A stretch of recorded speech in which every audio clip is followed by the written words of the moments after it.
Aquello lo vamos a necesitar. Vale, la gente de Manuel.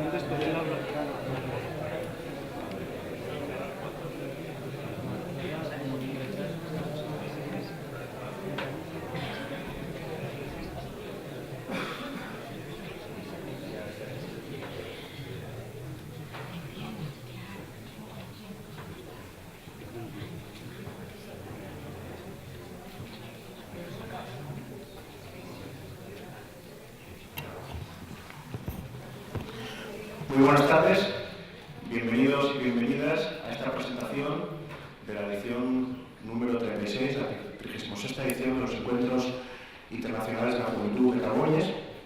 Me acompañan en la mesa, a vuestra derecha, Gemma Martínez Huerta, que es la directora de área de atención al estudiante del Vicerrectorado de Estudiantes de la Universidad de Oviedo, Álvaro Granda Cañedo, que es el presidente del Consejo de la Mocedad del Principado de Asturias y del Consejo de la Mocedad de Xixón,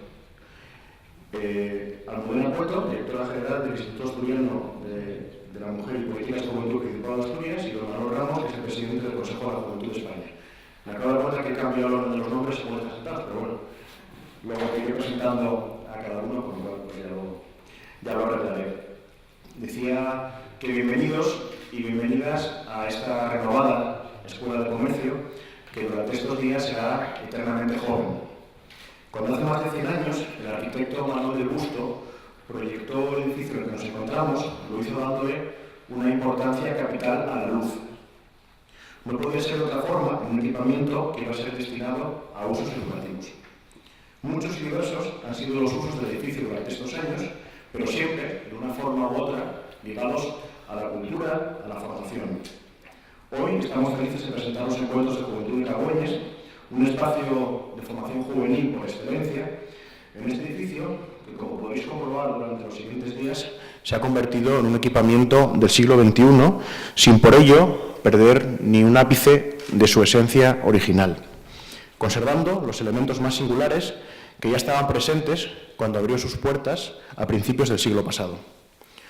El pasado 2 de mayo, la Oficina de Juventud de Gijón se trasladó a este edificio y lo hizo añadiendo a los servicios que ya venía prestando desde su creación nuevas iniciativas y proyectos como el Espacio Joven, dedicado a actividades juveniles durante todo el año, y una sala de estudio que ya se encuentra funcionando a pleno rendimiento.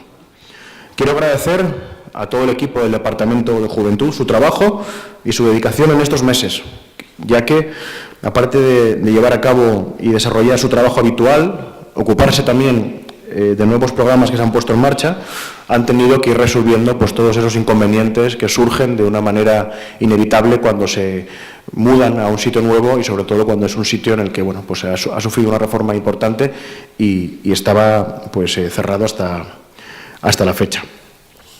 Celebrar los Encuentros de Caboñes aquí, en esta Escuela de Comercio, era una aspiración a principios de año y hoy se convierte en una realidad. Espero que os sintáis a gusto y que este sea solo el inicio de una nueva etapa de los encuentros, en los que podamos seguir creciendo y seguir mejorando para adaptarnos a las necesidades del colectivo juvenil. En esta edición contamos con 7 seminarios, un encuentro de la Red Asturiana de Oficinas Jóvenes y una reunión de la Comisión Ejecutiva del Consejo de la Juventud de España. Esta ampliación de actividades con respecto a años anteriores nos ha obligado a mantener también el uso del Centro de Cultura Antiguo Instituto, el edificio que está justo al lado del que nos encontramos, y donde se encuentran los seminarios organizados por el INJUVE y el Consejo de la Juventud de España, a los que quiero agradecer una vez más su implicación en estos encuentros. El INJUVE, promotor de los primeros Caboñes, celebrados en los años 80 en la Universidad Laboral de Gijón, vuelve a tener presencia en los encuentros organizando un seminario específico sobre el Centro Europeo de Solidaridad y una sesión de formación sobre el mismo tema con los y las profesionales de la Red Asturiana de Oficinas Jóvenes. Aunque hoy no tenemos a ningún representante del INJUVE en la mesa, por temas de agenda, quisiera hacerles llegar nuestro agradecimiento por su colaboración. Los consejos de la juventud siempre han tenido un papel fundamental y una gran implicación en la organización de Caboñes, y este año pues sigue siendo así. Además, agradecemos también el esfuerzo del Consejo de la Juventud de España, que ha querido mantener su compromiso con Gijón y con los encuentros, a pesar de haber vivido pues, un año de incertidumbres y que no ha sido el más fácil para ellos. En esta edición participaréis más de 160 jóvenes en las distintas actividades. Durante 3 intensos días hablaréis de jóvenes migrantes, de violencia de género, de diversidad, de transexualidad, de sistemas de protección, de redes sociales, y estoy seguro de que lo haréis desde una perspectiva positiva, tratando de analizar, comprender y aportar vía ese trabajo y colaboración para abordar las distintas situaciones vitales de una juventud diversa que lucha siempre por un mundo más justo, más igualitario y más comprometido. Habrá tiempo para el debate, para el intercambio, para establecer contactos y sinergias y también espero que para el disfrute de una ciudad que está encantada de recibiros. Si por algo se diferencia y por algo es Gijón una ciudad especial es porque siempre recibe con los brazos abiertos a todos aquellos cuantos nos visitan y estoy seguro de que siendo la mayoría jóvenes vais a poder disfrutar el poco tiempo que os hemos dejado libre para disfrutar de esta ciudad tan intensa y tan activa. Os dejo ahora, en primer lugar, con Gemma Martínez Huerta. Antes, cuando la presentaba, decía que era la directora de área de atención a los estudiantes del Vicerrectorado de la Universidad de Oviedo, a la que agradecemos que este año, por segunda edición, pues haya hecho posible la colaboración entre la universidad y el Ayuntamiento de Gijón para la organización de estos encuentros de Capueñes. Os dejo con Gemma. Muchas gracias.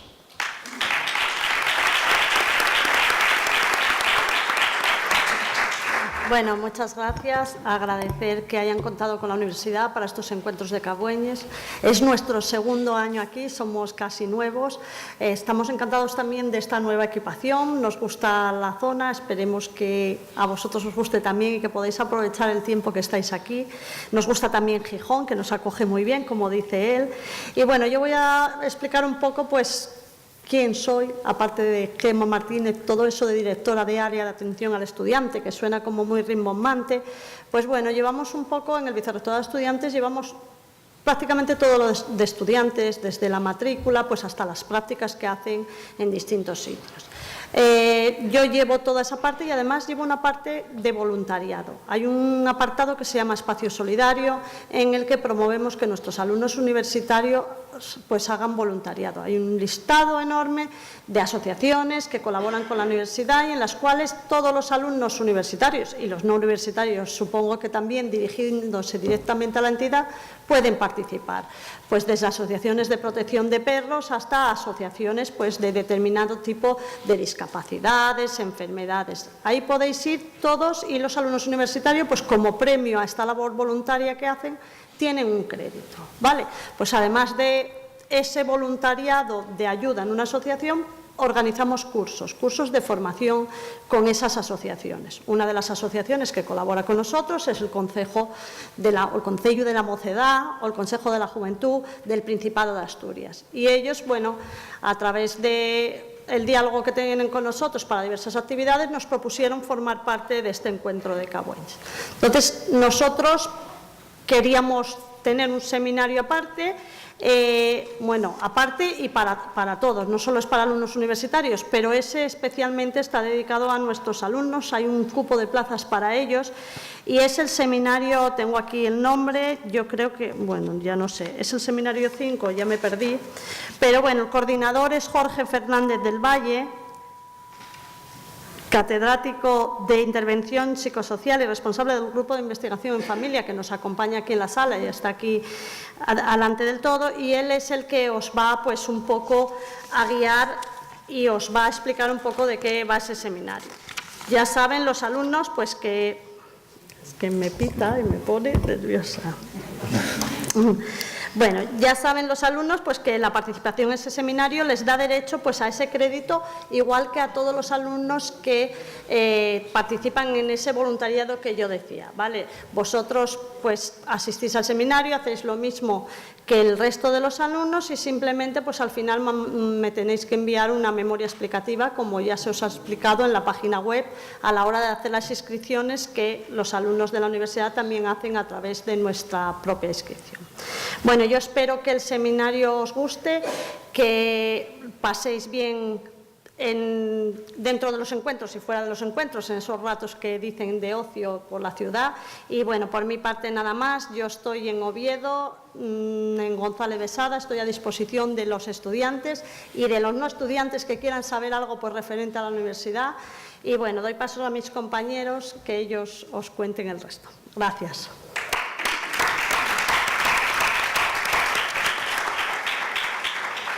Muchas gracias, Gemma. Y a continuación tiene la palabra el presidente del Consejo de la Mocedad de Xixón y del Principado de Asturias, Álvaro Granda.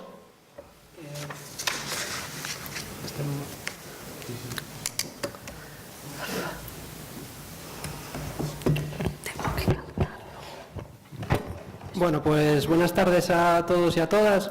Desde el Consejo de Mocedad, tanto del Principado de Asturias como desde Xixón, lo primero, daros la bienvenida a todos y a todas a Gijón. Es un placer para nosotros ver cómo la juventud año tras año responde y llena las plazas de estos encuentros. Creemos que estos encuentros son un buen ejemplo de colaboración entre las distintas administraciones y los organismos implicados, y bueno, en ese sentido también nos gustaría, nosotros siempre somos críticos y siempre pedimos más compromiso, ¿no?, con los encuentros, porque nos gustaría reforzar de cara a próximas ediciones ese carácter internacional que vosotros estáis consolidando con vuestra participación, llenando las plazas de los seminarios, y estamos muy satisfechos con esos datos, ¿no? Luego, creemos que Cabueñes siempre es un espacio de debate, de reflexión y de aprendizaje colectivo muy positivo para todas las personas que participan. Si es la primera vez que participáis, vais a repetir seguro el próximo año. Luego también, bueno, aquí mientras os estabais acreditando, pude ver caras que ya me suenan de muchos años anteriores, y siempre es un placer volver a tenerlos por aquí. Y en ese sentido creemos que la experiencia de estos encuentros, el contacto entre jóvenes de distintas comunidades, que favorece los lazos y la colaboración entre muchas veces asociaciones o distintos jóvenes, pues es algo que hay que mantener y que está en la esencia de estos encuentros, ¿no? Y por nuestra parte nada más, que paséis un fin de semana estupendo aquí, que os sirva para debatir, reflexionar y poner en común un montón de temas que están de una gran actualidad, ¿no?, que creo que es algo que destaca de estos encuentros, la vigencia de los temas propuestos, y por mi parte nada más, que disfrutéis y aprovechéis al máximo estos días.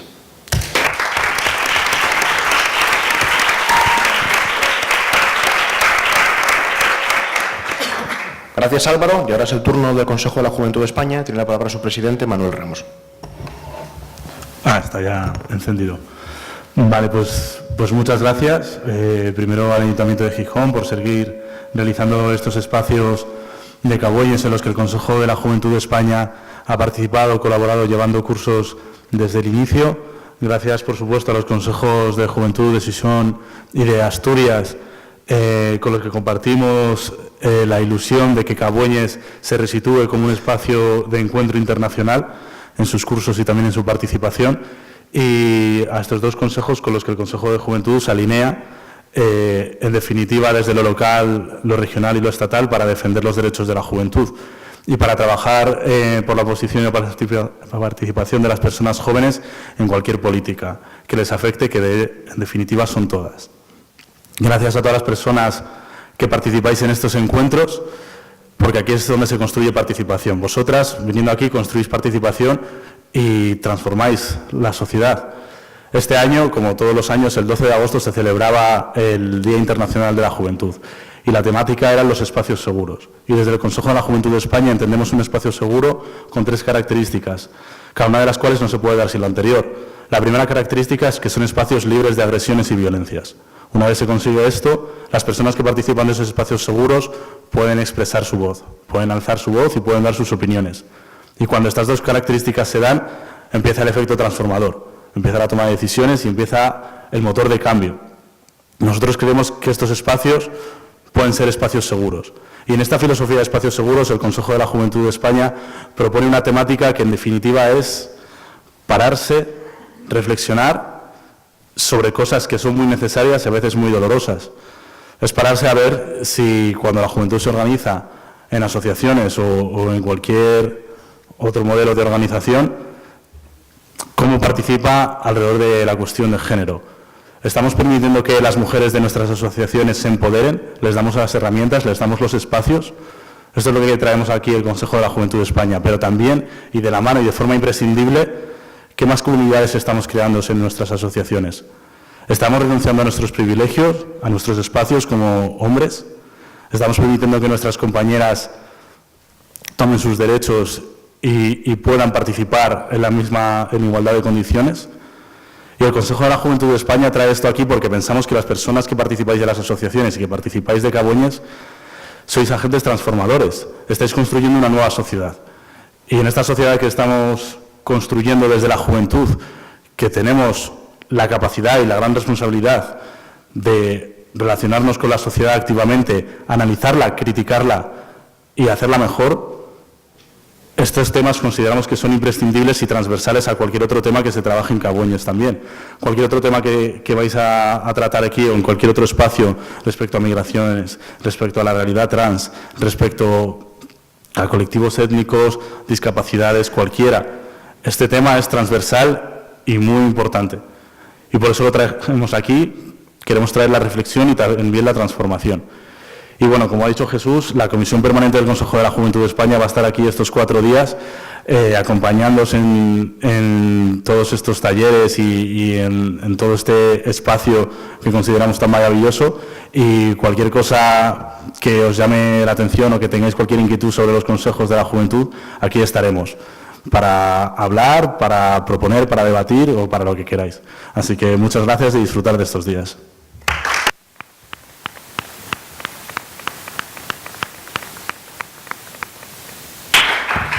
Muchas gracias, Manuel. Y a continuación tiene la palabra la directora del Instituto Asturiano de la Mujer y Políticas de la Juventud del Principado de Asturias, Almudena Cueto. Gracias, Jesús. Voy a ser breve. Me ha pedido la organización que sea breve porque vamos con un poco de retraso y a veces soy un poco pesada en las inauguraciones. Digo a veces porque ya es la 4ª vez que tengo la suerte de participar en la inauguración de los encuentros internacionales de Cabueñes y parece que no, Jesús, pero en 4 años han pasado cosas. Antes cuando hablabas, ¿no? y hacías ese recorrido por lo que va a ser la programación de Cabueñes, veía que había una cosa nueva, que era la participación del INJUVE, y que en estos 4 años pues hemos sido capaces de recuperar la participación del INJUVE, que como promotor de Cabueñes, como parte fundamental para su inicio, se había descolgado y bueno, pues genera un poco de satisfacción, ¿no? El ver que en 4 años pues ya no pedimos, siempre acabábamos, no sé si los que llevabais, los que no es la primera vez, pero si no los nuevos, siempre acabábamos exigiendo la participación del INJUVE y del Gobierno de España a los encuentros internacionales de Cabueñes, todos, era la coletilla final y yo creo que es una suerte. El día 19 tenemos Consejo Interterritorial de Juventud que se celebra en Santander y me encargaré de trasladarle a la nueva directora del INJUVE, a Ruth, pues que es bienvenida, ¿no?, esa participación, y esperemos que esa participación crezca, porque sin la participación de lo nacional teníamos lo local, teníamos lo social con los consellos y lo autonómico, pero sin esa participación de lo nacional era muy difícil volver a recuperar esa, digamos, faceta internacional de cómo se llaman los encuentros, ¿no? Y yo creo que para años sucesivos queda esa tarea de recuperación. En cuanto a la temática, quiero felicitar a los consellos y al Ayuntamiento de Gijón por la temática elegida este año. Me queda muy poco que aportar o que añadir, porque Manuel Ramos me ha pisado el discurso. Yo creo que me ha quedado poco, no solo como responsable de las políticas de juventud, sino también en la doble faceta de directora del Instituto Asturiano de la Mujer, y creo que es absolutamente fundamental reivindicar varias cosas. Voy a no extenderme mucho. Primero, Y como jóvenes creo que tenéis que reivindicar que la violencia de género y la violencia sobre las mujeres no es una cuestión que sea exclusiva de las personas jóvenes. Vemos en muchos momentos y en muchos, yo que me dedico sobre todo a temas de igualdad, que la solución está en la educación, como si ya eso nos lleva hacia la otredad y que el resto de sociedad, la sociedad adulta, no tenemos nada que ver con la violencia de género, no tenemos nada que ver en cómo tenemos que articular nuestro compromiso y nuestra acción para terminar contra la violencia de género. Ya terminarán las generaciones futuras, cuando es peligroso, ¿no?, esto de decir en la educación está la solución.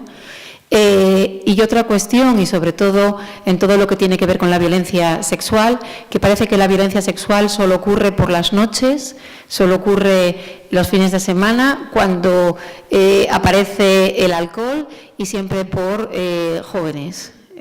No vemos que la violencia sexual es algo mucho más complejo, mucho más duro, mucho más cruel, que está absolutamente en todos los sitios, no solamente los sábados por la noche, sino que está fundamentalmente por personas conocidas, que está dentro de las parejas, que está dentro de las familias, que está en el ámbito laboral, y que esa violencia sexual es un caldo que nos rodea, ¿no? Pero es muy sencillo que los mensajes o que los medios de comunicación señalen que la violencia sexual solo es una cuestión de jóvenes y de ocio, ¿no? En esos sentidos. Y coincido con Manuel en que esos espacios seguros hay que aprender a construirlos para jóvenes, para personas mayores, para niños, para niñas, para menores, porque esa inseguridad y esa violencia hacia las mujeres existe en todos y cada uno de las edades que podamos tener las mujeres.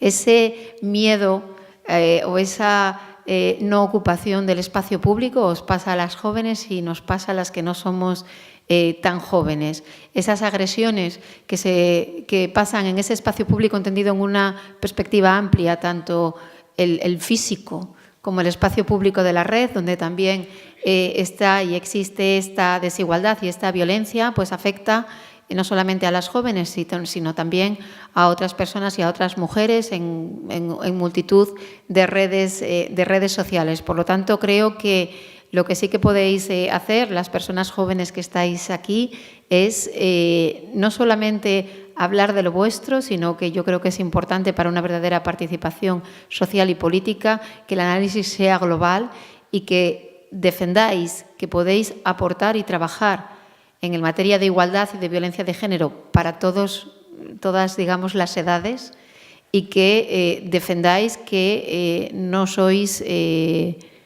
colectivo al que puede la sociedad señalar como el que tiene que cambiar o como el que tiene que mejorar, porque en realidad quien tiene que cambiar es toda la sociedad. Yo ya hago un esfuerzo para no hablar de la palabra lacra social, hago un esfuerzo, porque ahí está, ¿no? Y lo estamos escuchando cada vez que hablamos de falta de igualdad y de violencia de género, hablamos de lacra, ¿no? Y la lacra es algo que va mal, pero es que va todo mal, porque estamos en una sociedad totalmente patriarcal y desigual, y no es una lacra, es que la sociedad en sí misma es la lacra, ¿no?, que tenemos que cambiar. Así que os animo a que en estos 3 días podáis reivindicar desde la colaboración con el resto de la sociedad, y también reivindicar vuestro espacio como jóvenes en todos los ámbitos de participación política y de participación social, que al fin y al cabo Cabueñes son unos encuentros para trabajar esto, ¿no?, la participación política y la participación social, y las personas jóvenes tenéis mucho que decir sobre lo vuestro y sobre todo lo demás. Muchas gracias.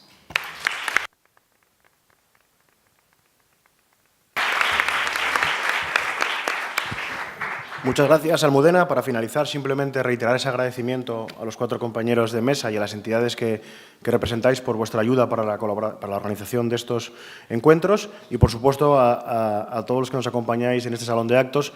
Este año seréis más de 160 los y las participantes en estos encuentros, que es el verdadero motivo por el que se organizan, que que podamos tener representantes de entidades juveniles, técnicos de juventud, personas interesadas en trabajar juntos para mejorar las condiciones de todos los y las jóvenes del mundo, apelando a esa internacionalidad de los encuentros. Muchas gracias de nuevo por acompañarnos este año, además en un número más grande que en años anteriores, con lo cual muestran que los encuentros están muy vivos. Gracias.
Bueno, vamos a empezar, ¿no? Que como vamos con retraso, nada, yo no agradezco a la organización y a todas las que estáis aquí que estemos aquí y que hagamos cosas y que nos llevemos cosas para seguir trabajando y seguir transformando. Me llamo Rosenín, soy educadora social y antropóloga, investigadora y también trabajadora de trinchera de hace más de 20 años y tengo la suerte de coordinar el Seminario 4 con el doctor José Valenzuela, que os lo presento un poco porque tiene un currículum muy largo. Es doctor e investigador en Ciencias Sociales con especialidad en Sociología por el Colegio de México y maestro en Desarrollo Regional, lo que os pone aquí, por el Colegio de la Frontera Norte. Para mí es un honor y un placer. Además, tenemos un buen amigo en común, que es Carles Feixa, que los dos hemos hecho muchas cosas con él, pero bueno, que es un referente para los estudios a nivel de la frontera, bueno, los estudios socioculturales en la frontera México-Estados Unidos y todo el tema de las culturas juveniles, tanto en Estados Unidos como en México. Tiene muchísimas publicaciones individuales y colectivas.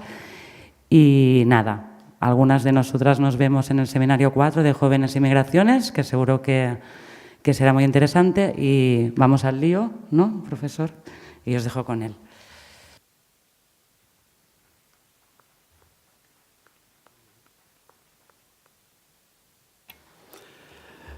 Buen día a todas y a todos.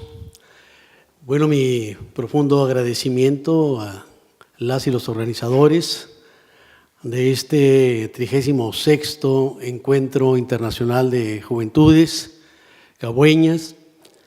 Y para mí es un gran placer estar en esta ciudad tan bella, en Gijón, Chichón. Y quisiera pues agradecer a Beatriz, a Eric, a Ani por su gentileza. Y también quiero, antes de iniciar, recordar a 3 asturianos universales que dejaron una huella muy grande en México. Me refiero a Wenceslao Roses, jurista, historiador, el traductor del Capital, esa edición que millones leímos. También de aquí, José Gaos, filósofo, fundador de la Casa España y del Colegio de México, un personaje que también dejó una marca muy profunda en los estudios de filosofía en México. Y Paco Ignacio Taibo I y II, que gracias a un colega hoy me enteré que también nacieron aquí en Gijón. No sé realmente los otros integrantes del Circo Ataibo dónde nacieron, porque es una familia de intelectuales. Ellos montaban un espectáculo que así le llamaban, el Circo Ataibo. Bien, entrando en materia, quiero empezar destacando 2 ejes de lo que escuché hace un momento. El primero tiene que ver con la diversidad de formas de ser joven, la pluralidad de expresiones de construcción de la condición juvenil. Y el otro, lo que decía el ministro encargado de la juventud aquí en España, Manuel Ramos, cuando hablaba del tema de los espacios seguros. Entonces son 2 referentes con los cuales me quedo y que quisiera que consideráramos a lo largo de mi presentación. Bueno, son 3 ejes los cuales me piden que converse hoy con ustedes. En la medida que tendré 2 presentaciones, hoy me enfocaré principalmente al tema de juventud y los desplazamientos, para el día de mañana trabajar más la relación fronteriza México-Estados Unidos, los viejos y los nuevos desafíos. Entonces, pensar el tema de las y los jóvenes implica de entrada el reconocimiento de esa pluralidad, de esa diversidad de formas de construcción de la condición juvenil y romper esa idea homogenizante de las y los jóvenes. No existe el joven. El joven es una construcción que no podemos generalizar fuera de cronotopos particulares de tiempo y espacio. No existe un joven desde el cual nosotros podamos pensar la condición juvenil. Si nosotros lo pensamos en términos diacrónicos a lo largo de la historia, ustedes pueden considerar que en la Edad Media el promedio eran 28 años. Entonces no existía esta idea de juventud como la pensamos en la actualidad, como una suerte de construcción de un sentido de vida juvenil propio, con ciertas particularidades desde las cuales se ha venido construyendo eso que nosotros identificamos como las y los jóvenes. Por lo tanto, esta idea que ahora tenemos, pues no existía de esa manera durante la Edad Media. No existía antes, durante la Grecia antigua, cuando los jóvenes eran solo varones. Vamos a ver que la dimensión de género tiene un papel central en la construcción de esta imposibilidad de pensar homogéneamente a lo juvenil. Y entonces eran los aprendices los que tenían esa categoría y desde los cuales se reconocía al joven. En la Edad Media será la condición caballeresca la que define el tránsito de la niñez a la adultez, y esto también va a estar fuertemente conformado desde la condición masculina. Ya con la revolución industrial hay un cambio más, un giro económico, donde es el ingreso al trabajo el que va a definir principalmente esa transición de niño a adulto. Y en gran medida siguen estando ausentes las mujeres, no porque no trabajaran, no porque no hubieran estado presentes en todo lo demás, sino esa construcción, homogeneizada y homogeneizante de lo juvenil, así lo señalaba.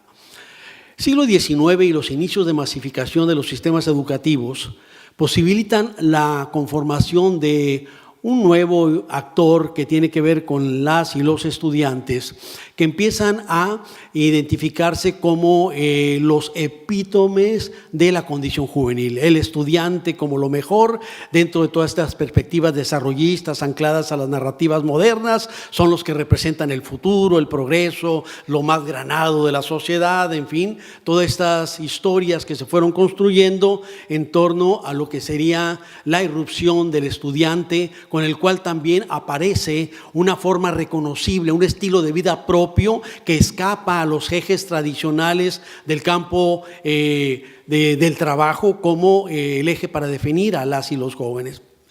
Y entonces tenemos una condición en la cual lo juvenil va a ser fundamentalmente definido desde los mundos adultocráticos. Son los adultos los que definen este sentido del ser joven hasta mediados del siglo XX, cuando se da la gran ruptura con esta disputa por el sentido y significado de lo juvenil. Aparecen grandes expresiones desde las cuales las y los jóvenes no se empiezan a reconocer, no asumen las etiquetas desde las cuales los adultos les dicen que deben de comportarse, y empieza toda una serie de transformaciones inscritas en lo que serían los grandes cambios culturales desde mediados del siglo XX, donde las mujeres y los jóvenes irrumpen como los principales protagonistas de los grandes cambios sociales, de los grandes cambios culturales, de los grandes transformadores de las escenas de lo cotidiano.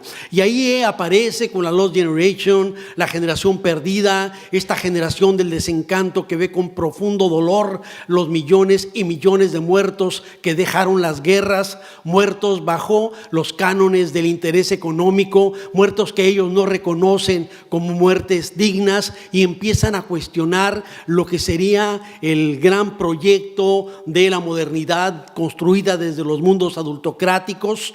Después vendrían algunas vanguardias intelectuales como la generación de los beatniks, con Jack Kerouac, con su poema El Aullido, que se convierte en himno generacional. Yo he visto a los mejores hombres de mi generación morir en las guerras, morir en las drogas. Jack Kerouac, En el camino. Charles Bukowski, Soy la orilla de un vaso que corta, Soy sangre. Ferlinghetti, Corso, todos ellos que empiezan a plantear de manera muy clara un cuestionamiento a las formas plásticas de vida e irrumpen desde un posicionamiento identitario en cuanto jóvenes que reclaman otro tipo de proyectos, otro tipo de perspectivas, otro tipo de escenas desde desde los cuales comienzan a redefinir el sentido de sus propias vidas. Vendría después el hipismo y todo lo que implicó, o los hipismos, porque hubo distintas vertientes de estas maneras más insulsas, aupadas por el poder, al estilo de los Beach Boys y al estilo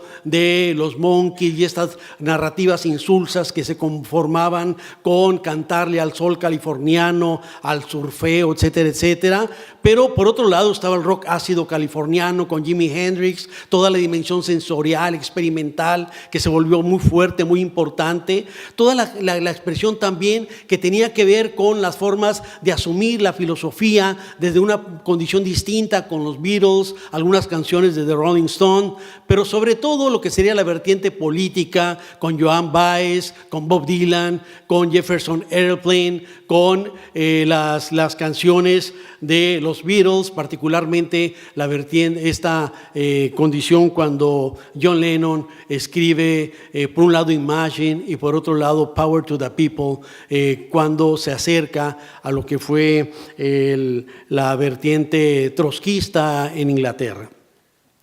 Entonces, ahí lo que tenemos es la irrupción de una perspectiva que coloca a lo joven y a lo juvenil como eje definitorio de identificación, pero al mismo tiempo como un elemento disruptivo, sobre todo porque se construyen escenarios de fuertes disputas políticas. Las mujeres que transforman el sentido de lo político y del poder a partir de darle un giro y plantear que lo personal es político y plantear nuevos escenarios de poner el cuerpo y de participar en los movimientos sociales, pero también al mismo tiempo con la reivindicación de la sexualidad y el placer como narrativa inscrita en el discurso político. Los jóvenes que se inscriben también en estos contextos y que participan en los movimientos en contra de la guerra, toda esta narrativa de jóvenes que ven con profundo horror una guerra, particularmente en Vietnam, que ellos ven como una condición que no corresponde con lo que le están diciendo los grupos en el poder y que básicamente está generando destrucción y muerte, y no se reconoce en ellos, en esa narrativa beligerante, en esa narrativa de muerte asociada a la guerra. A partir de entonces tenemos una construcción de lo juvenil en lo cual cambia radicalmente la perspectiva de qué pensamos cuando hablamos de las y los jóvenes, donde efectivamente, si lo pensamos en un sentido diacrónico, no podemos hablar de una condición homogénea del joven o la joven. A pesar de que utilicemos algunos parámetros de edad para definirlo, no son los parámetros de edad los que definen la condición juvenil, aunque sea un referente importante. Pero tampoco en términos sincrónicos podemos pensar en el joven o la joven de una manera homogeneizada. Si nosotros pensamos que en la actualidad la esperanza de vida al nacer puede variar hasta más de 15 años si se nace en un país rico o en los sectores más pobres del mundo, y a veces es mucho más grande la brecha entre los sectores más ricos de nuestras sociedades o de las sociedades, digamos, las élites del mundo, y lo que pasa con las comunidades indígenas o afrodescendientes en muchos de nuestros países. Entonces, no podemos pensar en procesos similares de construcción de la condición juvenil. Tiene que ver con ámbitos muy diferenciados, donde lo social juega un papel muy importante. Por lo tanto, los parámetros y referencias de reconocimiento de las y los jóvenes en cuanto tales es muy diverso, y eso es algo que tenemos que tomar en consideración, particularmente para quienes trabajan desde la construcción de políticas de juventud o de escenarios de acompañamiento con las y los jóvenes en distintos escenarios de su vida. El otro eje que me interesa señalar es que, bueno, esto puede ser una referencia histórica y una referencia social en abstracto. Yo empecé trabajando con jóvenes de barrios populares, jóvenes pandilleros llamados cholos, y la primera vez que incursioné en un barrio en 1980, yo pregunté cuántos son en este barrio, y me dijeron 50. Dije, ¿cuántas mujeres? 20, 25 y 50 vatos. Desde el inicio a mí me queda muy claro que no podemos pensar tampoco a las y los jóvenes fuera de una perspectiva de género. Feminista, decía en los 80, todavía no se incorporaba plenamente el discurso de género, pero era muy claro que las rutinas de vida al interior de los propios agrupamientos juveniles seguía siendo sumamente desigual dependiendo de este posicionamiento de hombres o mujeres. Y entonces había otra condición que me llamaba mucho la atención, los discursos de ellos mismos sobre el tiempo inscrito en el cuerpo, el envejecimiento. Que me decían, guacha, ya estoy ruco es viejo, ya estoy viejo, ¿no? Ya tengo 17 años. Uno que escribía en toda la decrepitud de mis 17 años. Entonces, de repente, el punto no es que ellos tuvieran una narrativa incorporada de vejez, sino que se veían más viejos. Entonces, a mí me empezó a llamar la atención pensar cómo se inscribe el tiempo en nuestros cuerpos. Y lo primero que me ayudó a pensar fue sobre todo cuando veía esto que recién les señalaba, mujeres de 25 años que viven en las zonas de Chiapas, Oaxaca, de las zonas indígenas más pobres, que a los 25 años con 4 o 5 hijos, uno las ve y una apariencia de mujeres muy grandes, versus lo que llamé en algún momento el síndrome Madonna, ¿no? Mujeres que 50, 60 años con apariencia, look y estilos de vida juveniles, donde la dimensión de clase juega un papel fundamental. Y entonces, para esto, el primer referente teórico que me sirvió fue pensar con Carlos Marx la metáfora de la revolución. Cuando él habla cómo la revolución comprime los tiempos, cómo parecería que los tiempos se aceleran, trabajan mucho más rápido. Esto parece ocurrir bajo ciertas condiciones sociales en los cuerpos de las personas. Cuerpos que envejecen de manera mucho más rápida. Y entonces esto que parecía una metáfora construida desde la teoría social, el libro de Stephen Hawking, La historia del tiempo, la breve historia del tiempo, para mí fue un referente fundamental para poder pensar en la vida real el paso del tiempo en nuestros cuerpos. Cuando él coloca la paradoja de los gemelos, o el cual dice paradoja para aquellos que siguen pensando desde el tiempo newtoniano, y cuando él habla esta idea de un gemelo que el que vive en lo bajo de la montaña y quien vive en lo alto, cómo envejecerán diferente, o si uno viaja en un cohete espacial, regresará y será mucho más joven que el que se quedó en la Tierra. Entonces, esto sí nos permite colocar el tema del tiempo más allá de una cronología o un tiempo similar a sí mismo y pensar en inscripciones corporales del tiempo diferenciadas. Y el tercer eje era cómo pensar en una misma persona ese paso diferenciado. Y entonces ahí no fue la teoría, fue la cultura popular.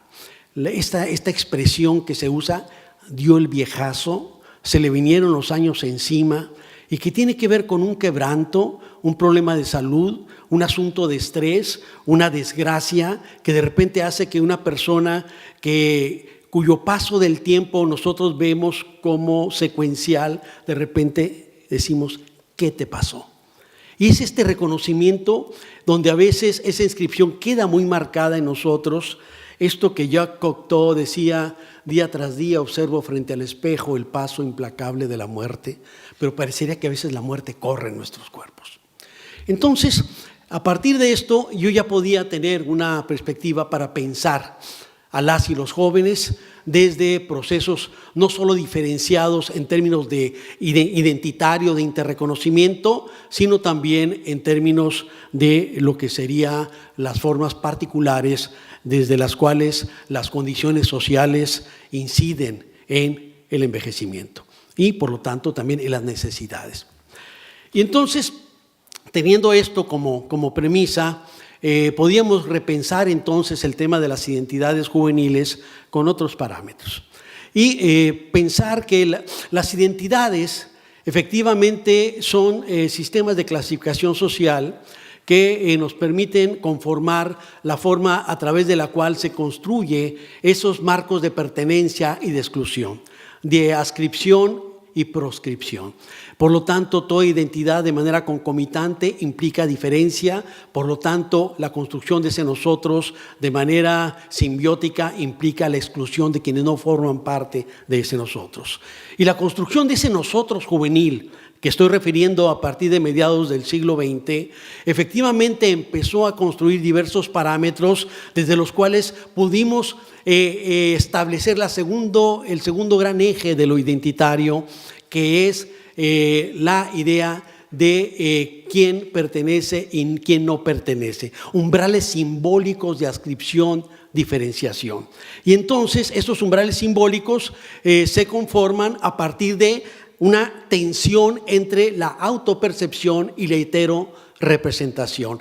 Autopercepción, autorrepresentación y heteropresentación. En todos los casos, lo que vamos a tener es que todas las identidades se colocan dentro de este marco de disputa, de tensión social, y por lo tanto dentro de los jóvenes empezamos a observar de manera muy clara la conformación de distintos parámetros de definición de los estilos de vida juveniles, en los cuales efectivamente eran ellos quienes venían definiendo, y no era ya el mundo adultocrático, y empezamos con una tensión muy fuerte entre lo que era esa forma de autorreconocimiento y esa suerte de actitud de los adultos de, por un lado, de criminalizar, de no entender, de colocar la experiencia como la gran baldosa para aplastar los sueños juveniles. ¿Y por qué? Y esto lo digo pensando un texto que me parece espléndido de Walter Benjamin en la metafísica de la juventud, cuando él habla de la tríada egregia, juventud, cultura y educación.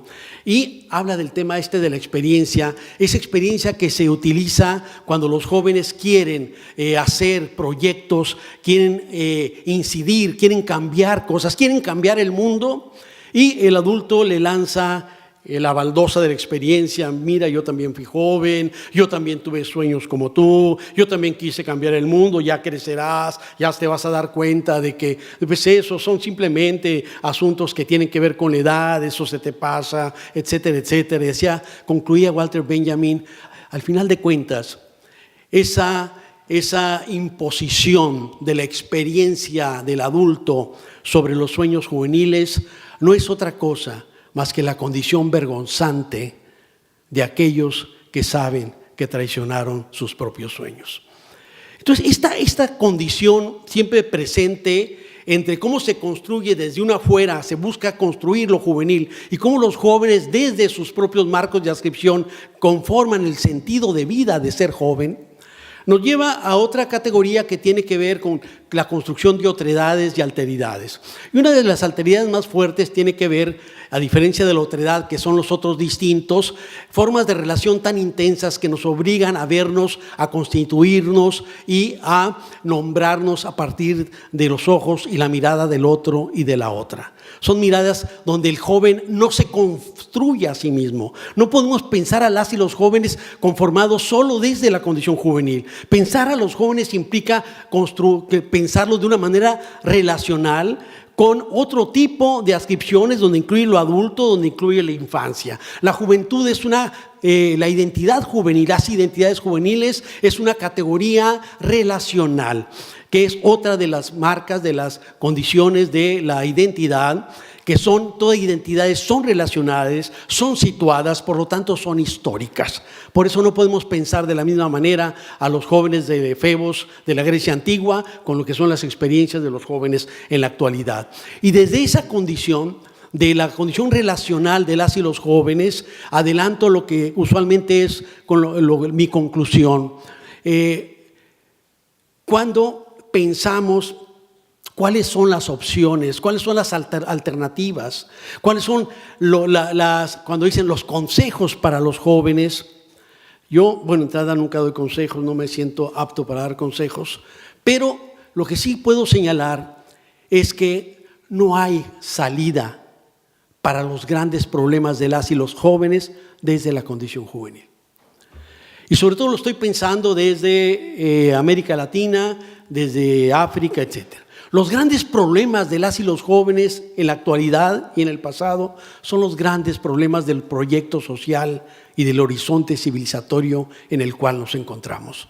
Los grandes problemas de las y los jóvenes no se resuelven desde la condición juvenil, sino en un marco de cambio, de un horizonte distinto, de un proyecto social y de nación diferente, incluyente, no sexista, no misógino, no racista, etcétera, etcétera. Esos son los grandes problemas que viven los jóvenes. Y en 1985, en el contexto del Año Internacional de la Juventud, que hablen los jóvenes, esos jóvenes que habían sido silenciados después de 1968, cuando hicieron con demandas democráticas salir a la palestra pública y fueron brutalmente masacrados, no solo en Europa, en Checoslovaquia, sino también en América Latina. 1968, que marcó una condición atroz de una matanza de jóvenes, y no solo de jóvenes, por parte del ejército y fuerzas del Estado. Esa guerra sucia, que nunca fue guerra, fue una avalancha brutal de represión, desaparición y muerte desde el Estado contra las y los jóvenes que tenían proyecto político en América Latina, y contra muchos que no lo tenían, pero que tenían simplemente una voz disidente o que eran confundidos, etcétera, etcétera. Eso que nosotros pudimos observar a partir de lo que era esta visibilidad de una condición juvenil brutalmente aplastada, nos muestra de manera muy clara que el problema no han sido los jóvenes, que el problema ha sido justamente esa necesidad de oxigenar, de cambiar los parámetros desde los cuales estamos cargando los sentidos de vida y de muerte. Entonces no hay solución si lo pensamos solo desde estrategias asistencialistas hacia los jóvenes. Son muy importantes. Tenemos que enfatizar, tenemos que tener muchos más proyectos de política para las y los jóvenes, pero sobre todo de política en relación y con el acompañamiento y la participación de las y los jóvenes. Pero tenemos que tener muy claro que los grandes problemas que están truncando sus expectativas de vida y la posibilidad de construcción de proyectos viables de vida no está en lo que serían los parámetros que ellos podrían definir desde su propia condición juvenil. El otro asunto de las identidades juveniles tiene que ver con que las identidades sociales, al final de cuentas, tienen que ver con distintas maneras de construcción de identidades cotidianas e identidades genéricas. Las identidades cotidianas, las que se construyen en el mundo cara a cara, y voy a hablar de ellas en un momento, que son como esas identidades, la clica, el barrio, estas identidades pandilleriles que seguramente ustedes a lo mejor reconocen acá más a través de esta imagen visibilizada de los Latino Kings, las Latino Queens o los ñetas, y que entonces son esas que se construyen en ese mundo estrecho donde la gente se reconoce en la familia, etcétera, y las identidades genéricas que tienen que ver con esas formas de adscripción a comunidades como las que señalaba Benedict Anderson en la comunidad nacional imaginada, cuando la gente no se conoce, pero se siente parte de una comunidad y hay elementos que norman sus prácticas y se reconocen en cuanto mexicanos, en cuanto franceses, en cuanto españoles, en cuanto asturianos, qué sé yo, sin necesariamente conocer al conjunto de todos los otros que conforman esa identidad. Y entonces, desde ahí, o las identidades religiosas, donde independientemente de conocer a toda la grey, digamos, católica o de otra religión, hay una doxa que pauta formas de vida entre quienes profesan una fe que los hace, digamos, coincidir en sus prácticas. Todo esto, entonces, también lo vemos de manera muy clara en las y los jóvenes, en ciertos tipos de agrupamientos cotidianos, identidades cara a cara, identidades muy estrechas, desde los cuales se construyen sentidos vida-muerte, de lealtad y también de defensa del territorio, pero también identidades por adscripción en cuanto jóvenes a partir de ciertos paraguas de formas identitarias mucho más amplias desde donde ellos se reconocen como jóvenes. En fin, pensar las identidades sociales y pensar las identidades juveniles nos obliga a pensar esto desde una perspectiva donde las identidades no son meras imágenes, las identidades son relaciones sociales. Por lo tanto, relaciones de poder. Entonces tenemos que incorporar una perspectiva de poder en cómo se construyen estos distintos ejes que posibilitan la voz y la escucha de las personas y que posibilitan las condiciones de expresión Hace un momento se señalaba efectivamente las condiciones de género como una limitante en relación con las formas de participación de las mujeres. No basta con decir todos somos iguales ante la ley y invocar a Rousseau y esta igualdad de derechos y obligaciones de los ciudadanos. Sabemos que en nuestra realidad hay una condición, una estructuración diferenciada de poder, que es lo que posibilita o imposibilita nuestras formas de acción, de participación, de habla y de escucha. Entonces, si lo colocamos en ese marco, quisiera yo señalar algunos de los elementos que me parecen más importantes en lo que sería la significación de la vida y la muerte de las y los jóvenes en América Latina, y lo colocaré ahí, aunque quisiera hacer algunas referencias a otros ámbitos. Me van a indicar cuando sea el momento oportuno para que me calle. Entonces, bueno, siempre lo pido porque luego soy como los carros viejos que tardo en arrancar, pero cuando agarro aviada es difícil ya que me detenga. Entonces siempre pido que por favor me avisen cuando me queden 5 minutos. ¿Qué es lo que está pasando con las y los jóvenes en la actualidad? Miren, América Latina está pasando una situación muy complicada que tiene que ver con la precarización de los estilos de vida juvenil.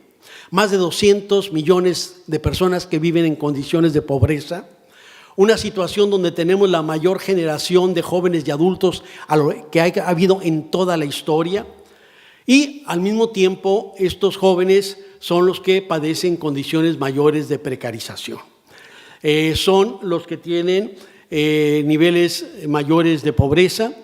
Tenemos una situación extrema en la cual la precarización no únicamente tiene que ver con la dimensión económica, sino también social y simbólica o cultural.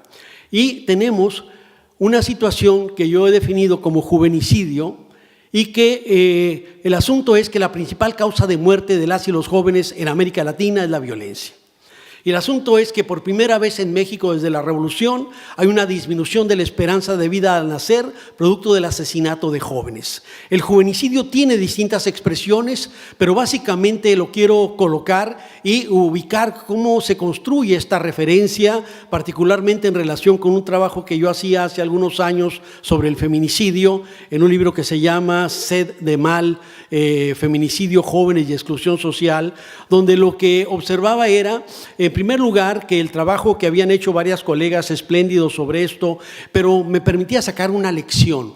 Desde 1993, cuando se empieza a hacer muy visible el tema del asesinato de mujeres en Ciudad Juárez, mujeres asesinadas y también ultrajadas sexualmente, lo que me llamaba la atención era que lo que fue la transformación en las muertas de Juárez hacia feminicidio permitió recolocar de lo que estábamos hablando y lo que era la muerte como muerte de mujeres que morían, a transformarlo en acto homicida, mujeres que son asesinadas. Un feminicidio que tiene su referencia en la literatura del siglo XIX en Estados Unidos, que Diana Russell tradujo, recuperó como femicide, que tenía que ver con el asesinato sistemático de mujeres por el hecho de ser mujeres, y que entonces se recupera en América Latina, Marcela Lagarde, Julia Monarres y otras para pensar esta doble dimensión que tiene el concepto de femicidio. Feminicidio en el caso mexicano para este asesinato sistemático de mujeres que tiene un componente de agresión sexual importante, o como yo lo defino, el feminicidio como el acto misógino en el límite que arrebata la vida de las mujeres, o el femicidio, como le llaman en el Cono Sur, que tiene que ver con la misma condición.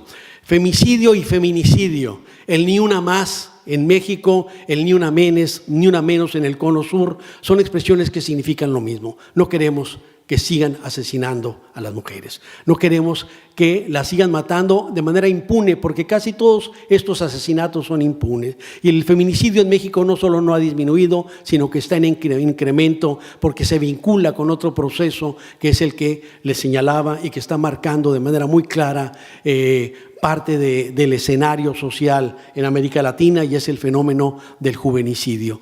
No solo es el tema de que estén matando a estos jóvenes, es el asunto de que tenemos una condición realmente perversa, donde en el caso mexicano tenemos más de 260,000 asesinados en estos 2 sexenios de Felipe Calderón y Enrique Peña Nieto. 260,000 asesinados, más de 40,000 desaparecidos durante este periodo, infinidad de fosas clandestinas donde se siguen encontrando los cuerpos, los muertos también que van cruzando por estos lugares, y eso nos habla de una situación que tenemos que nombrar, y por lo tanto el juvenicidio, tal como lo propuse, tenía que ver con un acto académico, ético y político que se vinculaba de manera muy clara con temas que estaban trabajando otros colegas como Rosana Reguillo, como Marisa Urtiaga, pero también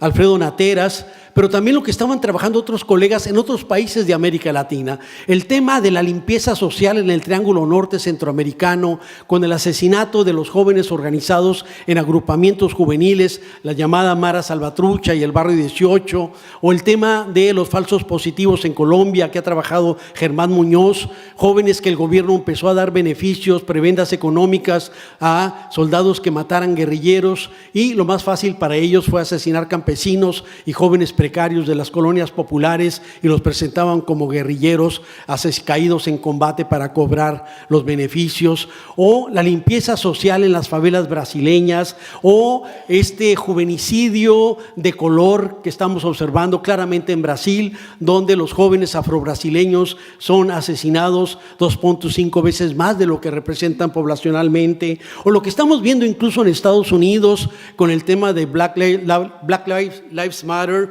en el cual tenemos de manera muy clara más del doble de incidencia de asesinatos de jóvenes afros por parte de la policía, y tenemos una condición similar de consumo de drogas entre afro-latinos y blancos. No obstante, los latinos tienen 3 veces más posibilidades de ir a la cárcel, y los blancos y los afros 6 veces más.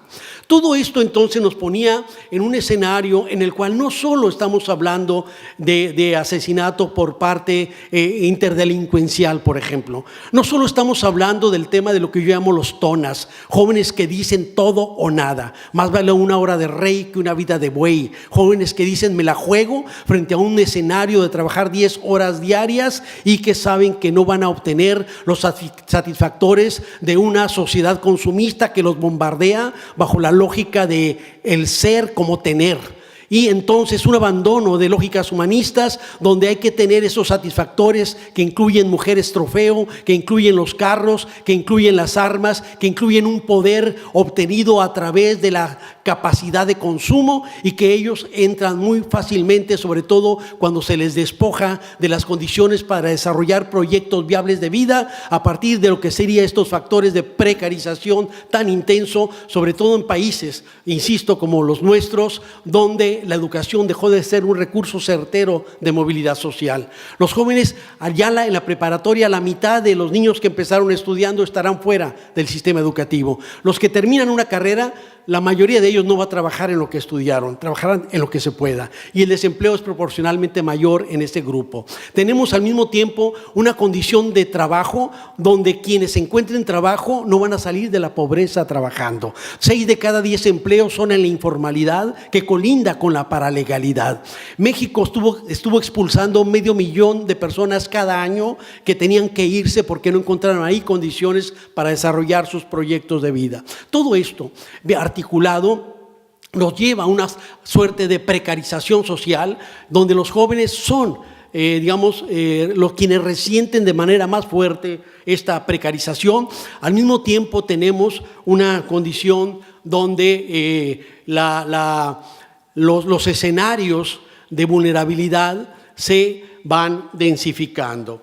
Y ahí entramos entonces a la articulación del eje de la precarización social de los jóvenes, la precarización económica y la precarización cultural o simbólica. Jóvenes construidos como enemigos, jóvenes construidos como máquinas de matar, una sociedad que define a sus jóvenes como máquina de muerte es la sociedad la que está enferma. No podemos seguir pensando, porque no nacen niños sicarios, pero estamos creando condiciones que propician que la muerte artera se convierta en uno más de los compañeros de ruta en el barrio de millones de jóvenes en nuestros países. Y eso me parece central, porque justo, además de estas cuestiones que señalo, lo vinculo con el segundo eje del desplazamiento o la migración, donde hay un sector muy amplio de desplazados por la violencia, pero también por la precarización económica.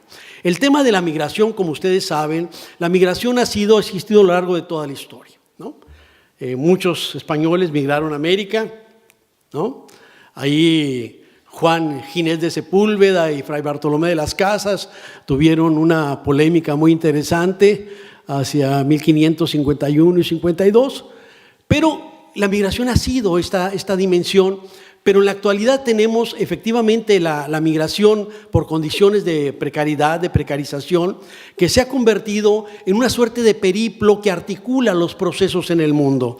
Ya no solo son las migraciones regionales transfronterizas, tenemos ahorita muy claras estas formas de migración donde migrantes africanos que tal vez pasaron por Europa, llegaron a Brasil, Chile, Panamá y llegan hasta la frontera norte mexicana con el intento de cruzar desde ahí a Estados Unidos.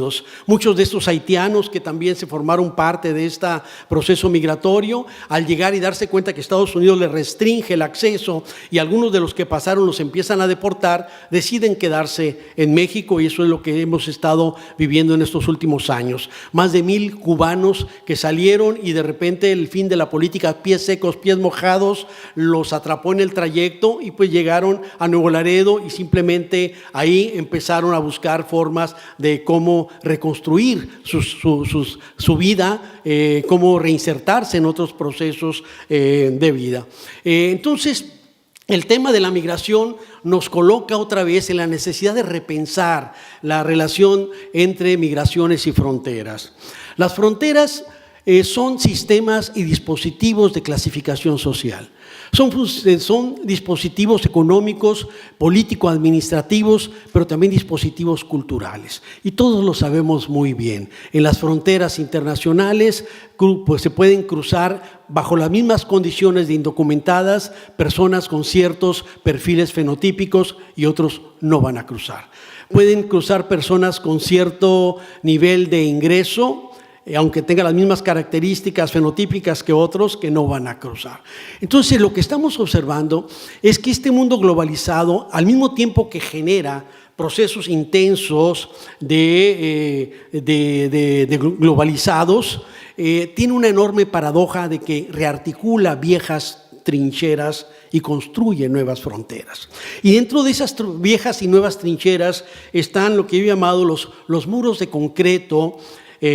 Obviamente el caso alemán fue emblemático, pero los muros metálicos, estos muros que se empiezan a colocar en la frontera México-Estados Unidos, 3.160 kilómetros comunes entre América Latina y Estados Unidos a partir de 1994, estos muros metálicos que eran las placas que se ponían en el desierto donde aterrizaban los aviones que iban a bombardear en Irak y que después son llevados y puestos en la frontera con más allá de emblemas y símbolos que significaron una nueva definición de esa frontera. No era más ese territorio de la migración laboral, sino una redefinición como un espacio construido desde la lógica de seguridad nacional por parte de Estados Unidos. La caída del muro de Berlín implicaba un nuevo enemigo que garantizara los programas armamentistas en esas guerras interminables en los que se encuentra Estados Unidos, y el nuevo adversario, el nuevo enemigo eran los migrantes.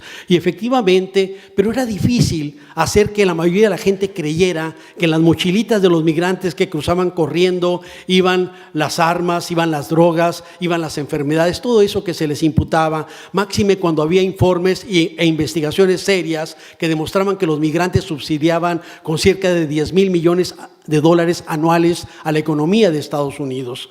Entonces, lo que teníamos es una redefinición que se volvió estratégica, y esta redefinición efectivamente vinculada con el tema del llamado crimen organizado se convirtió en una trampa de muerte para las y para los migrantes. Lo que tenemos son esos muros de concreto, esos muros metálicos, tenemos los muros de agua. José Revueltas, un escritor mexicano que pasó gran parte de su vida en la cárcel, escribió un libro que se llamaba Los muros de agua, donde él estaba preso en una isla, pero yo lo retomo sin su permiso porque ya murió, pero sé que estaría de acuerdo, para repensar toda esta vulnerabilidad, esta indefensión y la muerte de migrantes que se da en la frontera Tapachula-Tecumumán, cuando los que cruzan ese río, los migrantes, los balseros que van a Estados Unidos de Cuba, el mar Mediterráneo como una gran sepultura de migrantes, donde de repente vemos que estas metáforas empiezan a implicarnos en la escena global y que nos obligan a pensar de manera conjunta lo que tiene que ver con asuntos que ya no son asuntos ajenos o distantes. Esto que Tomlinson definía para pensar la globalización desde una perspectiva cultural, los temas de la cercanía, el mundo está cada vez más cercano, más familiarizado con lo que pasa en cualquier parte. La conectividad, también estamos cada vez más articulados, querámoslo o no, y la simultaneidad. Las cosas parece que transcurren en tiempo real, lo que pasa en un lugar tiene implicaciones en otros lugares y nos enteramos casi al mismo tiempo. Y dentro de este contexto, México, que era un país donde menos del 7% de su población alguna vez había probado droga en su vida, no eran usuarios, no eran adictos, alguna vez le dio una fumada, un cigarro de marihuana o alguna vez probó algún otro tipo de droga, cualquiera. México no era un país de usuarios. Estados Unidos tenía 20 a 25 millones de usuarios. La solución impuesta y asumida por Felipe Calderón en diciembre de 2006 fue una guerra contra el crimen organizado, una guerra que nos ha dejado esta secuela de más de 260,000 muertos, estos más de 30,000 desaparecidos, y nos ha dejado un sitio a los espacios de libertad de la sociedad civil.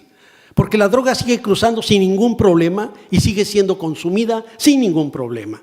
El informe global de las drogas, no el reciente, sino el de hace casi 10 años, nos decía que con la guerra contra las drogas de Nixon en 1971 generó cerca de 40 millones de personas encarceladas, jóvenes, pobres, afros y latinos, porque los ricos no iban a la cárcel por unos cuantos gramos de marihuana o elementos comunes.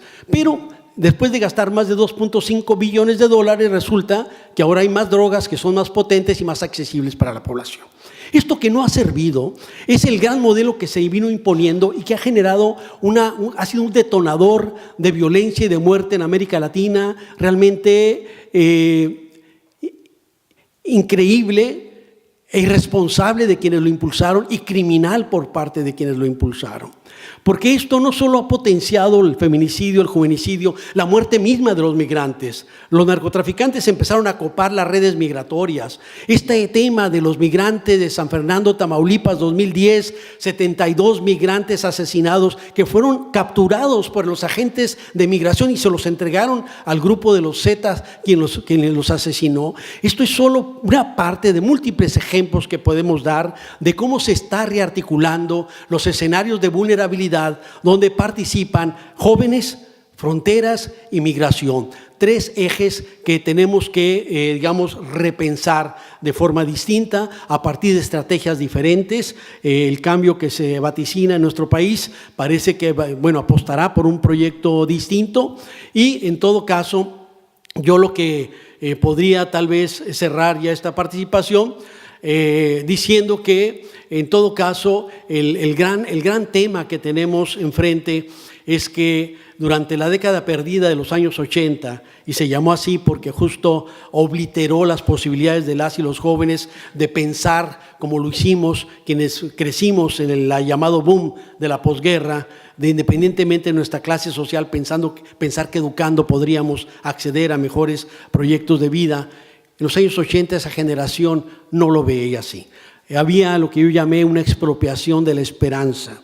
El tema es que esto se ha ampliado y entonces tenemos estos nuevos escenarios donde la muerte artera se ha incorporado como un detonante de las rutinas cotidianas de vida en amplios sectores de nuestros países y creo que al final de cuentas ya es tiempo que repensemos estos modelos iatrogénicos, concepto de la medicina que significa que la medicina es más dañina que la enfermedad, y en todo caso pensar otros escenarios, pensar por qué si el Congreso de Estados Unidos reconoce que por lo menos 12 de los principales bancos de ese país lavan dinero, ¿por qué no enfocarse en esa condición?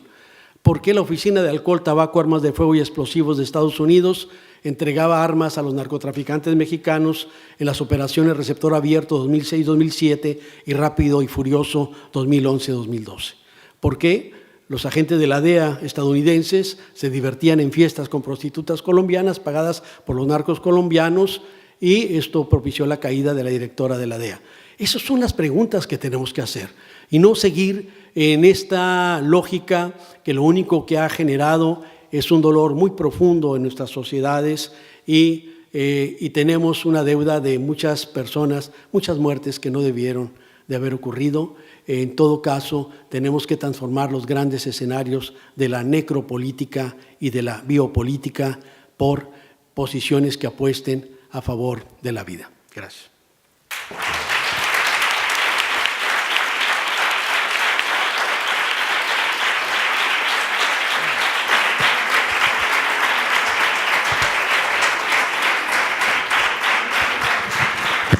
Muchas gracias, doctor Valenzuela. ¡Wow! ¿Cómo estáis? ¿No? Qué cantidad de energía y de información en 3/4 de hora. Si te paras a analizar todas las cosas que se han dicho en 45 minutos, la verdad es que vaya paseo, vaya cantidad de información. Felicidades, un placer oírle, como siempre. Intento sacar unas ideas de lo que ha dicho el doctor Valenzuela y estaría súper bien, ya que estamos hoy todas y todos juntos, ¿no? Que luego nos separamos a trabajar cada uno con su tema, que aprovechemos para compartir. Es que ha sido como mucha información y toda súper importante.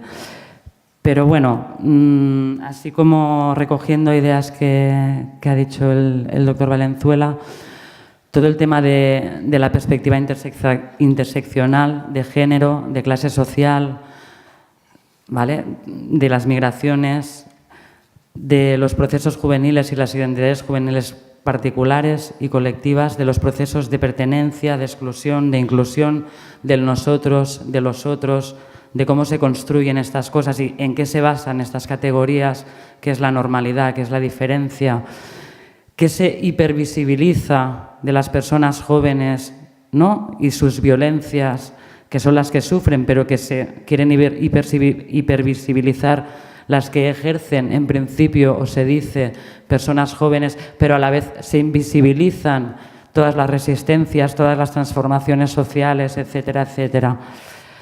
Todo el tema de la limpieza social me parece súper interesante, los ejes de la desigualdad, que también ligan con toda la perspectiva interseccional. El tema de los muros metálicos, que el profesor ha hablado de la frontera de México con Estados Unidos. Mañana tendremos en el seminario 4 que coordinamos juntos también a José Palazón y a otras personas, ¿no? Tenemos una frontera sur en España que es modelo y referencia de las políticas migratorias y de las fronteras que se está levantando en Europa hace tiempo. Tenemos el Mediterráneo como una fosa común enorme donde se mueren jóvenes, mayoritariamente jóvenes. Tenemos a las jóvenes que no sabemos dónde están o que sí que lo sabemos, pero no las buscamos, etcétera, etcétera, etcétera, ¿no? Todas estas cosas que se nos juntan las diferencias entre, ¿no? y los diferentes ejes de la desigualdad y que se articulan a veces uno detrás de otro en el tema de migraciones y cuando le sumamos el género y cuando le sumamos todas otras las cosas de las que vamos a hablar también hoy. Me parece súper importante el concepto de juvenicidio del doctor Valenzuela, específicamente en el campo de las migraciones, que es muy preocupante porque finalmente el Congreso se llama Jóvenes por la Igualdad y los Buenos Tratos, que está muy bien y que es muy positivo y ahí es donde vamos a ir, pero primero tendremos que hablar de la desigualdad y de los malos tratos, no solo de las personas jóvenes, sino de la situación en general, ¿no? que tenemos las personas adultas, las personas mayores, pero que muchas personas jóvenes están cuestionando, traspasando fronteras, no solo identitarias, sino sociales y territoriales, están cuestionando el orden mundial y aunque se utilice un lenguaje bélico para hablar de cómo haremos, ¿no?, nos invaden y qué cupo querremos y podremos aguantar, al final estas personas están cuestionando fronteras y cuando haces centenares de historias de vida, de lo que te das cuenta es que tampoco se quieren quedar aquí.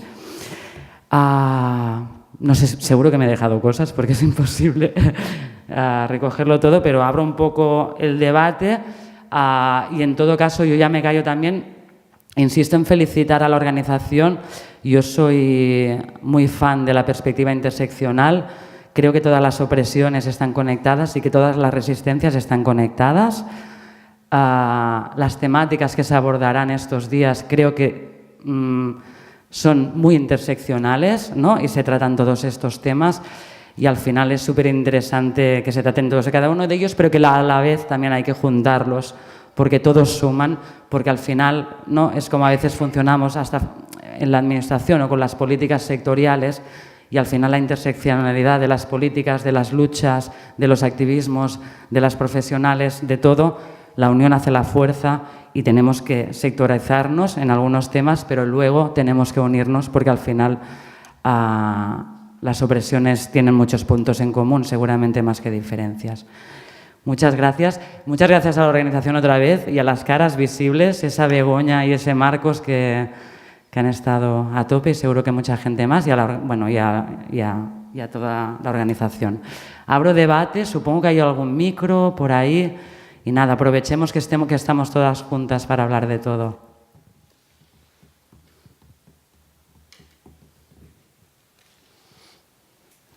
Si no hay, yo me autopregunto.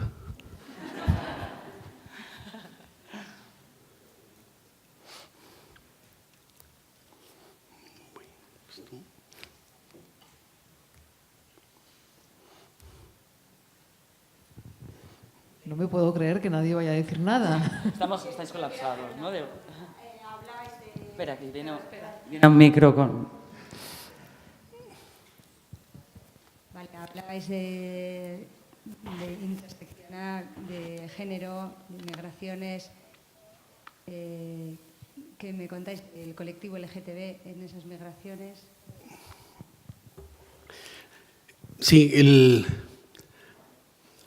son dos cosas. Uno es que los crímenes homofóbicos se siguen dando de manera importante. Cuando trabajo el concepto de juvenicidio, uno de los puntos centrales para la construcción de esto es que no, así como digo que no hay joven como ente generalizado, tampoco el juvenicidio se da de manera homogénea entre las distintas expresiones de lo juvenil. El juvenicidio se construye principalmente como necrozona, construida a partir de procesos de precarización que incluyen las identidades precarizadas.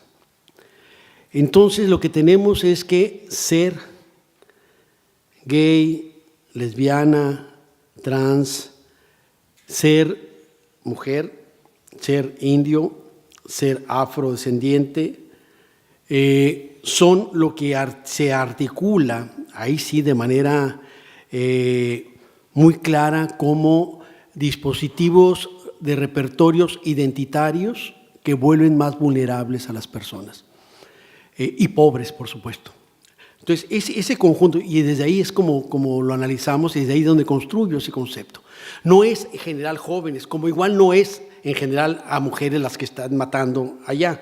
Obviamente que la agresión de género está en todos los niveles, pero el asesinato específico de las mujeres, esto que conocemos como feminicidio, tiene que ver con las mujeres pobres, tiene que ver con las mujeres migrantes, en este caso más vulnerables, tiene que ver con las mujeres, digamos, más vulnerables y más precarias. Entonces, efectivamente, no solo dentro del proceso migratorio, en general en todos los ámbitos de la vida social, la comunidad LGBTI es más vulnerable y por lo tanto sí, los crímenes homofóbicos tienen muy clara presencia en lo que aquí estamos hablando.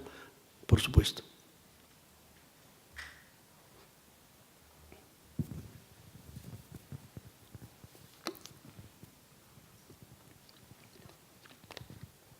Sí, yo quería hacer una pregunta también, porque parece que ahora estamos viendo que con toda esta situación de precariedad que focalizaba usted en América Latina, pero que de una forma u otra, de formas distintas, nos está afectando a los jóvenes, creo, y a las personas jóvenes de todos los sitios, está provocando un choque, digamos, a nivel político y social, en el cual se están enfrentando, parece, la identidad nacional contra la identidad de persona joven o persona LGTB o una identidad más personal, ¿no?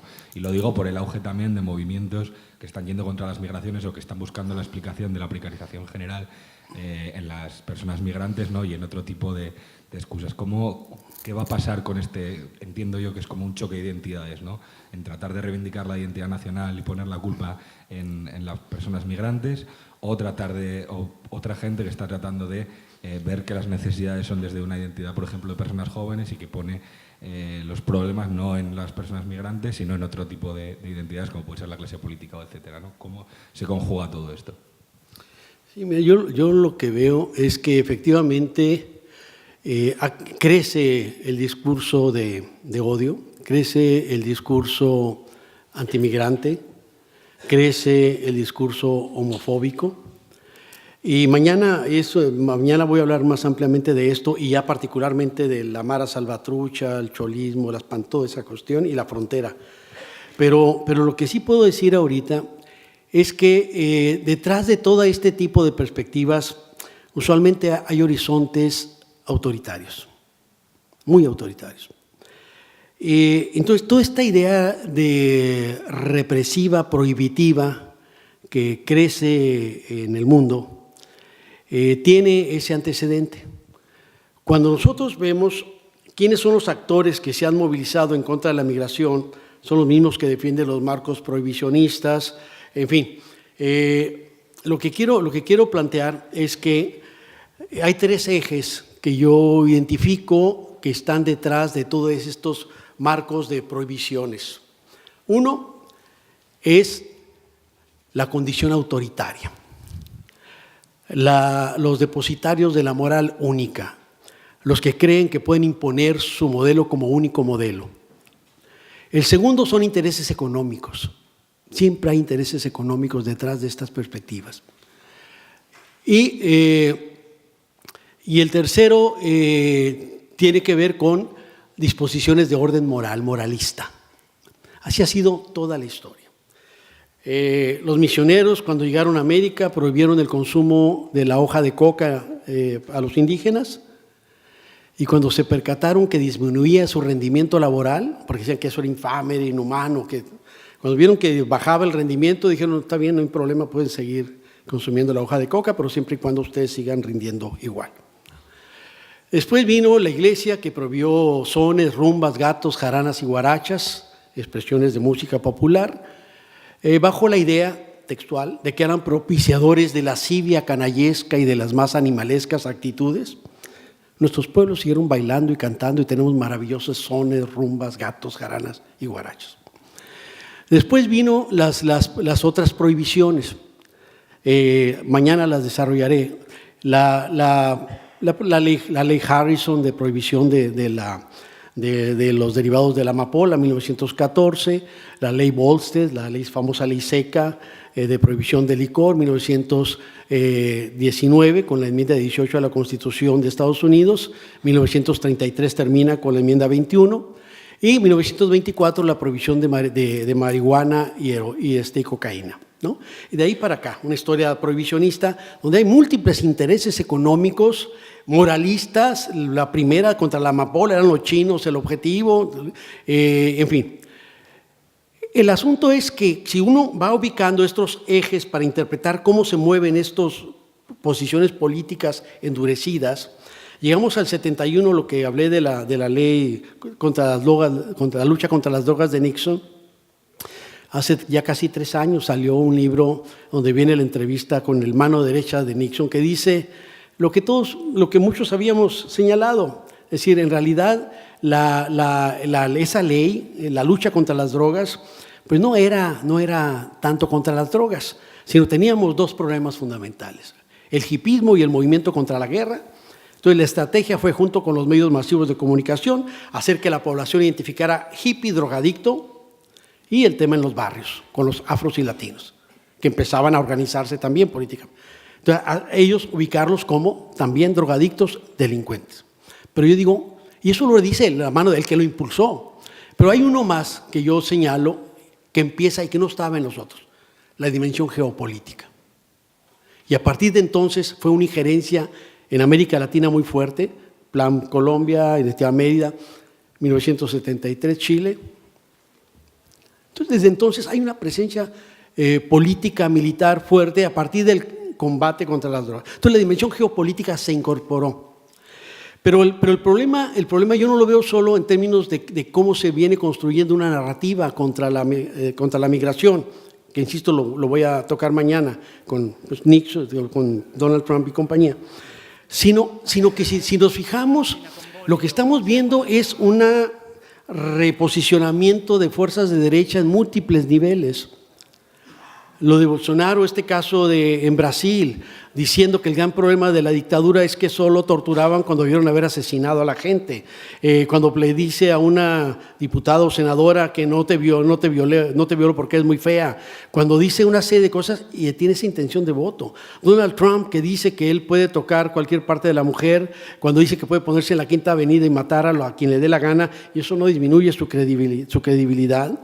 Cuando vemos esta articulación de los discursos antimigrante con posicionamientos muy claros de tintes fascistoides, que lo estamos viendo no solo en Italia, lo estamos viendo en Brasil, lo vemos en Argentina con Macri, lo vemos en Estados Unidos, lo vemos en Francia con Le Pen, lo vemos también con algunos personajes en España, y además personajes que después andan recorriendo el mundo promoviendo la democracia en América Latina, ¿no?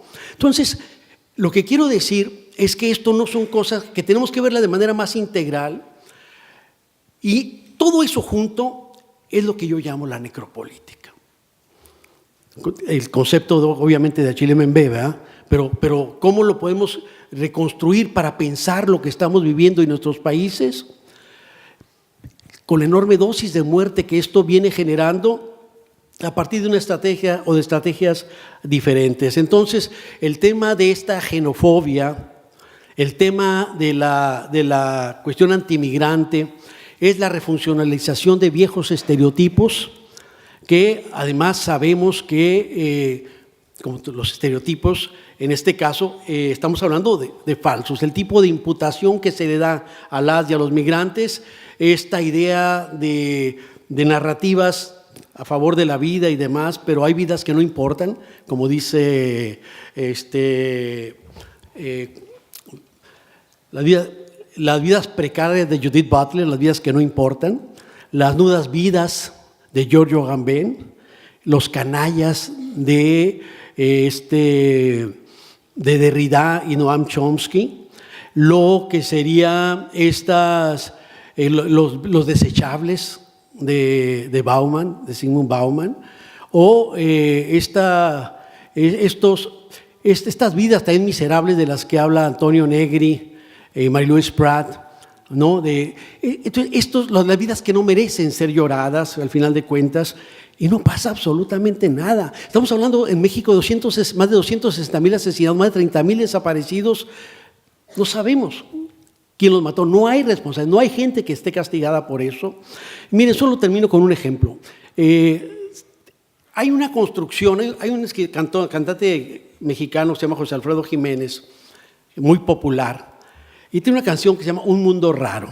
Parecería que toda esta gente vive en un mundo raro, algo distante, algo que no nos imputa. Cuando la violencia llegó a las clases medias y se sintieron imputados en el riesgo de sufrir un evento violento, la cosa empezó a cambiarse con otras formas de participación. El tema es que no sabemos a quién matan. Pero sí hay una condicionante que me parece interesante. En el feminicidio usualmente son hombres matando mujeres. En los crímenes homofóbicos usualmente son heterosexuales matando a personas con otro tipo de identidades sexuales. En el tema de las minorías nacionales usualmente son las mayorías políticas matando a las minorías. En el tema del juvenicidio tenemos principalmente jóvenes matando jóvenes. Jóvenes institucionalizados o con uniformes y jóvenes sin uniformes. Entonces, todo eso nos lleva a una necesidad donde a la experiencia que quiero decir, hace algunos años hubo un enfrentamiento en el Tecnológico de Monterrey, en México. El Tecnológico es un centro de gente de altos ingresos. Entonces, el saldo fue 2 sicarios asesinados en el enfrentamiento dentro del campus. Todos vimos las fotografías de los sicarios muertos con armas largas, ¿no? En la fotografía y todo. Muy bien. Pero ahí el capital social de Bourdieu tiene sentido, y el TEC, pues no es Juan Pueblo. Y como el TEC es el TEC, supimos pues, que no eran sicarios, que eran 2 brillantes estudiantes de posgrado que esa noche estaban preparando su examen de grado del día siguiente. Entró el ejército, los masacró, y nosotros lo que vimos son las fotos que vemos a cada rato que no sabemos quiénes son. Entonces, son parte de ese mundo raro. Entonces, lo que tenemos que hacer es escudriñar y descubrir que ese mundo raro son nuestros jóvenes. No son otros, son los jóvenes que estamos generando, son los hijos de todos nosotros. Entonces, bajo esa premisa, tenemos que cambiar ese tipo de paradigmas, y te agradezco mucho la pregunta porque sí me dio oportunidad de decir esto que me parece a mí muy, muy importante.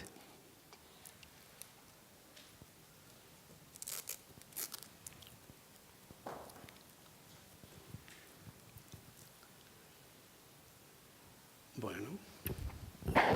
¿Alguna palabra más? ¿Quieres aprovechar? ¿Lo dejamos aquí? Bueno, aprovechamos para recordaros que tenéis que firmar las hojas que están en la entrada del salón, que cada una, ahora ya nos separamos con nuestro tema, pero que nuestros temas son todos, y cada uno tenemos que ir a un sitio diferente, y nada, que igual nos da tiempo de ir al lavabo y eso antes de subir al seminario. Venga, gracias.